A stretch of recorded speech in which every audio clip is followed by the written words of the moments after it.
Assalamualaikum warahmatullahi wabarakatuh. Alhamdulillah, salatu wassalamu ala rasulillah wa ala alihi wa sahbihi wa mawala amma ba'du. Pemirsa yang budiman, Alhamdulillah kita masih diberikan Allah nikmat iman dan Islam, nikmat kesehatan dan juga nikmat kesempatan yang pada kesempatan kali ini kita masih bisa berbagi tentang Islam. Mudah-mudahan dengan kita senantiasa taat kepada Allah, Allah akan memberkahi hidup kita, Allah akan muliakan hidup kita dan pada akhirnya Allah senantiasa meridhoi hidup kita. Amin ya rabbal alamin. Pemirsa yang budiman, hari ini kita mendapati fenomena di saat ada kecenderungan dari masyarakat Indonesia yang sudah merebak gitu ya, tentang gaya hidup yang materialistis. Hidup hanya sekedar untuk mencari kesuksesan, dalam artian sukses banyak uang, kerja di perusahaan tertentu misalnya, pulang-pulang bawa mobil pribadi, ya, rumah pribadi gitu ya. Apalagi yang pribadi gitu. Dan sehingga kadangkala ini menjadikan kita berorientasi pada tujuan, tidak memiliki proses yang sungguh-sungguh, ya, tidak menikmati proses dan kadangkala kita tidak benar-benar menikmati, ya, setiap proses itu. Hidup sudah instan, nggak mau susah, maunya cepat, mudah, membuat daya juang kita semakin hari semakin merosot dan terutama lemahnya keinginan kita untuk mengubah, ya, cara berpikir kita yang harusnya semua yang kita hadapi masalah-masalah itu sebagai sebuah challenge bagi kita, bukan sebagai sebuah masalah.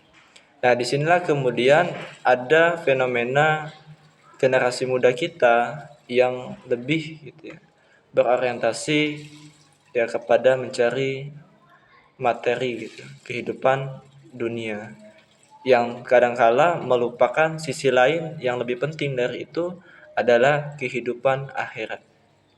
Dan tidak serta-merta mereka kadangkala menggunakan berbagai macam cara untuk meraih tujuan yang sebenarnya tujuan itu tidak abadi, ya. Bahwa kehidupan dunia ini adalah kehidupan yang fana.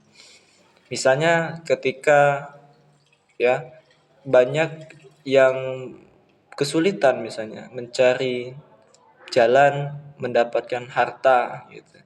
Maka dengan akses teknologi ini hari, ternyata mencari harta itu, ya, bisa dibilang mudah gitu.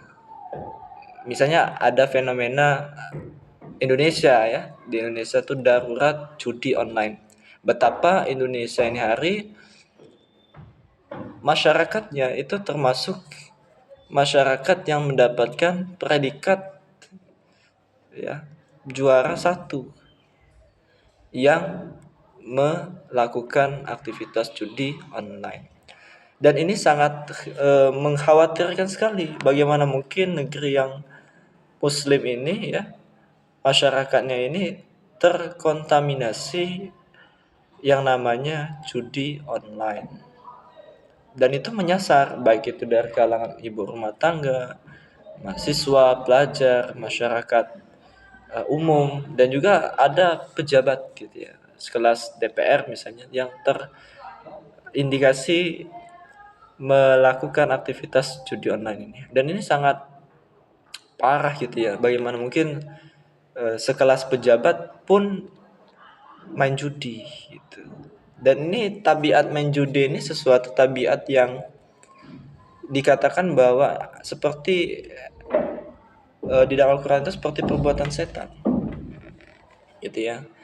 Dan kita harus menghindari aktivitas judi ini karena di aktivitas judi ini akan muncul gitu ya, egoisme gitu bagi mereka yang pengen menang sendiri gitu, dan juga kecanduan.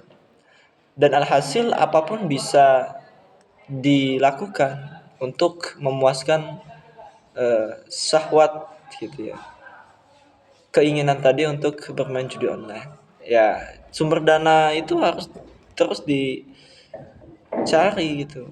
Karena apa? Ketika judi itu kalah, ya mau tidak mau dia harus mencari dana gitu untuk terus bermain gitu. Dan di saat yang sama kalau masyarakat sudah terbiasa dengan aktivitas judi online ini, maka mereka tidak akan memiliki ketangguhan ya dalam melewati sebuah proses kehidupan yang akan menjadikan mereka lebih cerdas ya, lebih kuat gitu ya. Dan ini juga menjadi catatan bahwa di dalam Al-Quran perbuatan judi itu haram, dan disitulah setan itu bermaksud untuk menimbulkan permusuhan ya di tengah-tengah orang-orang yang terlibat bermain judi online itu. Nah, ini sesuatu yang sangat memprihatinkan. Ya, jangan sampai eh, aktivitas judi online ini merebak, dan memang sebenarnya sudah meluas gitu.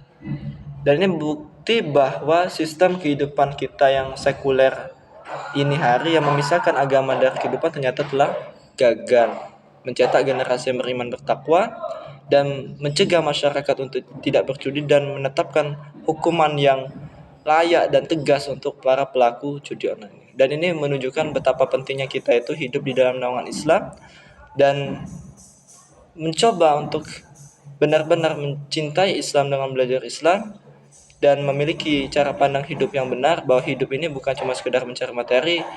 Yang terpenting itu adalah bagaimana kita mendapatkan ridho Allah, harta yang kita dapatkan harta yang halal barokah, sekalipun kita harus melewati proses mendapatkan harta itu dengan cara yang terlihat sulit, tapi yang penting adalah mencari ridho Allah. Oleh sebab itu, mari sama-sama kita terus gitu menyuarakan kebenaran, mengajak saudara-saudara kita yang sudah terjerat judi online untuk sama-sama kita sadar bahwa judi online itu adalah perbuatan setan dan harus kita jauhi, dan itu akan menimbulkan bahaya bagi kita di dunia dan di akhirat. Dan kemudian penting juga bagi kita untuk mengamalkan Islam ya, belajar Islam, mengamalkan serta mendakwakan Islam, mobil khusus kepada masyarakat dan termasuk kepada penguasa untuk mengatur hidup kita dengan Islam, sehingga fenomena judi online penguasa akan ada kemauan, ketegasan dan juga kesungguhan dalam menyelesaikan ini dan menutup segala celah-celah yang bisa menimbulkan judi online ini merebak.